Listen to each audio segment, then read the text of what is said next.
You know what? Take your camera out. Take your camera out. Be ready to make a picture, right? All right. Ok. On va faire la photo la plus délirante possible pour Monsieur John Landis. Je veux que à 3, on the count of 3, vous fassiez tous un monstre du clip Thriller qu'on vient de voir. D'accord? Vous êtes prêts? 3. They're gonna do a monster from your Thriller. Okay, right? 3, 2, 1.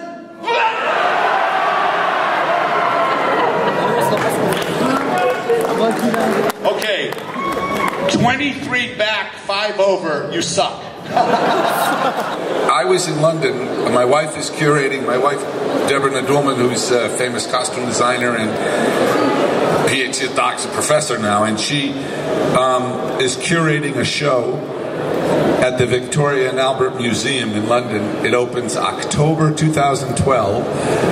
It's going to be the largest exhibition of motion picture costumes in history from 1912 to 2012. It's amazing what she has. It's going to be an amazing thing. Anyway, so I was in London, and do you know who Gorinda Chadha? Gorinda Chadha? She's an English, she's a British director. She made Bend It Like Beckham.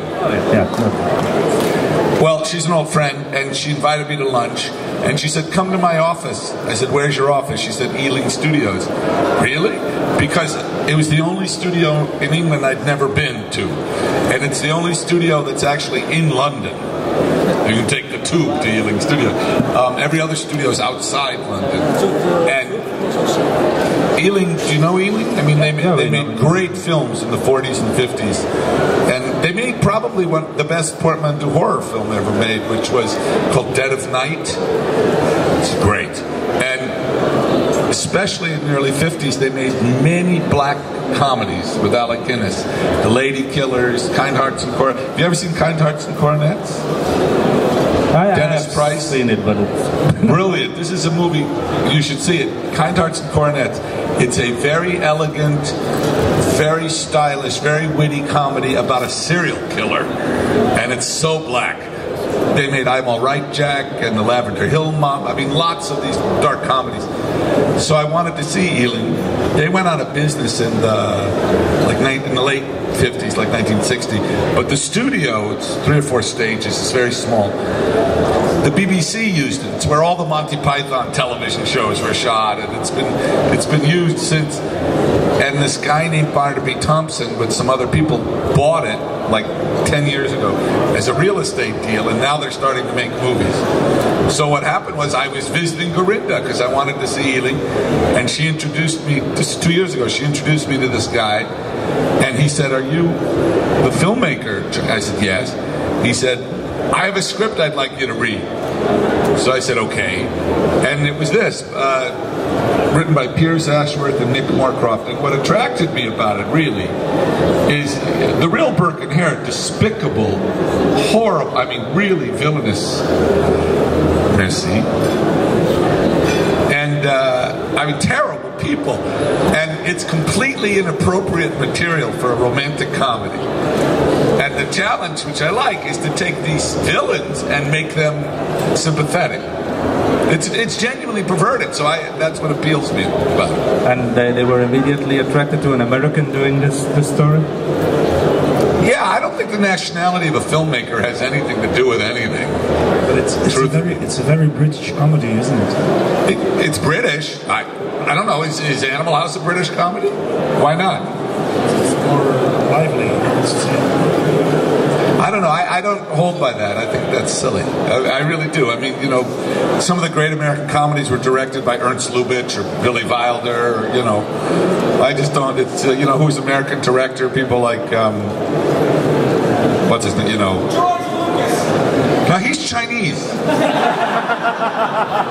But you know who you know, when people talk about Hollywood and stuff, and you look at those movies, who's a Hollywood director? John Woo. You know, who's a Hollywood director? Louis Mao. You know, I mean, John Schlesinger.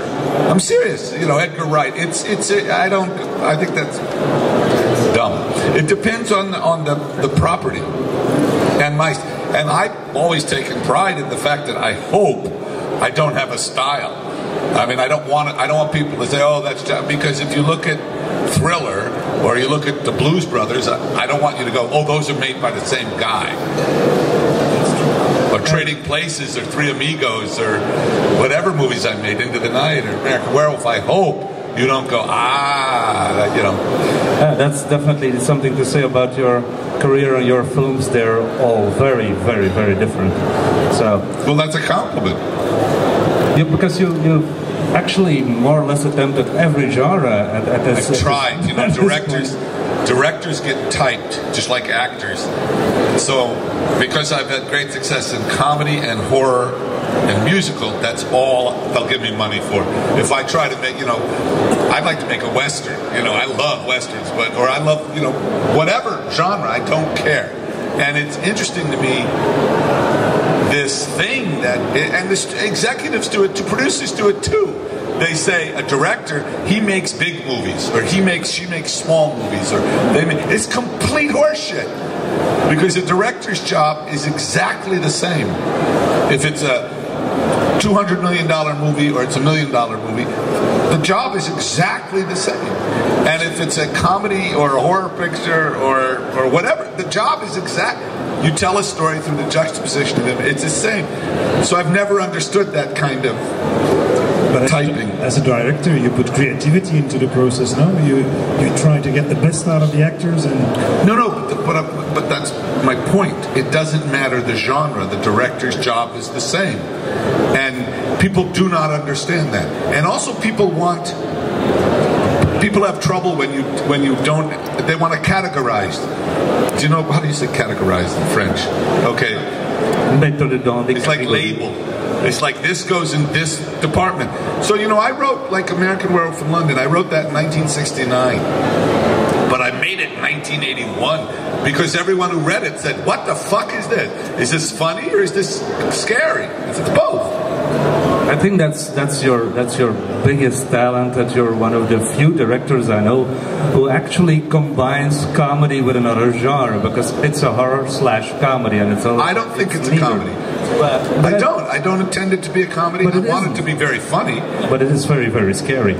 It's a horror. It's not a happy story. Those boys, you know, I've always been fascinated by the American Werewolf. Where do you see those boys? They show up you see them in a truckload of sheep.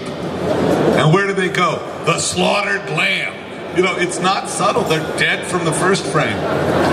And I've never really understood why people call that a comedy. I mean, I know why, because it's very funny. But it's not a happy story. You know, I've had everybody from Gillo Portocarvo to Robert Wise and Don Siegel and Lucas and Spielberg, everybody. I've had everybody in my movies. The only person who ever said no was Robert Aldrich. I'm sorry, not Robert Aldrich, it's wrong, Robert Altman. When I asked Robert Altman, he not only said no, he got very angry. And he said, you think I'm a fucking actor? I said, no. He got really angry. He was like, okay, sorry. He was the only one who said no.